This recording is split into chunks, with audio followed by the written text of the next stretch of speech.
ഓം ശിവം ശിവകരം ശാന്തം ശിവാത്മാനം ശിവോത്തമം ശിവമാർഗപ്രണേതാരം പ്രണതോസ്മി സദാശിവം.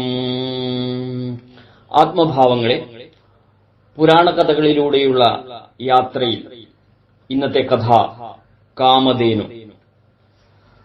പ്രിയരെ, പുരാണങ്ങളിൽ ഒന്നിലധികം കാമധേനുക്കളെ കാണാം. ഇവയുടെ ജനനത്തെക്കുറിച്ച് വ്യത്യസ്തങ്ങളായ കഥകളും കാണാനാവും.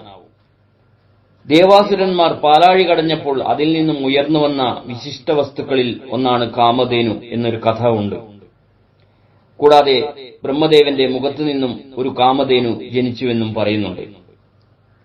ദേവാസുരന്മാർ പാലാഴി കടഞ്ഞു തുടങ്ങി. അതിൽ നിന്നും സൂര്യൻ, ചന്ദ്രൻ, ലക്ഷ്മീദേവി, ഉച്ചൈസ്രവസ് തുടങ്ങിയവ പൊന്തിവന്നു. ഒടുവിൽ അമൃതകുംഭവും.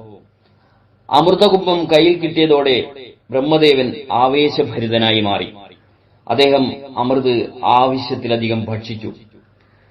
ക്രമാതീതമായി അമൃത് ഭക്ഷിച്ചതിനാൽ അദ്ദേഹത്തിന് ദഹനക്കേട് സംഭവിക്കുകയും ചെയ്തു. അസ്വസ്ഥനായ ബ്രഹ്മദേവൻ ധന്വന്തരി മഹർഷിയുടെ നിർദ്ദേശാനുസരണം ഛർദിച്ചു. അപ്പോൾ ഏവരെയും അത്ഭുതപ്പെടുത്തിക്കൊണ്ട് ആ ഛർദിയിൽ നിന്നും അഭൗമ തേജസ്സുള്ള ഒരു പശു പിറന്നു.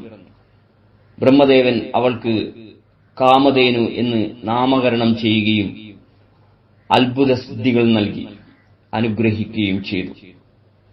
അവളുടെ വാസസ്ഥലമായി രസാതലം എന്ന ലോകത്തെ നിർദ്ദേശിച്ചതായും ഭാഷാഭാരതം പറയുന്നു. സ്നേഹപൂർവ്വം രഞ്ജൻ കയനാട്.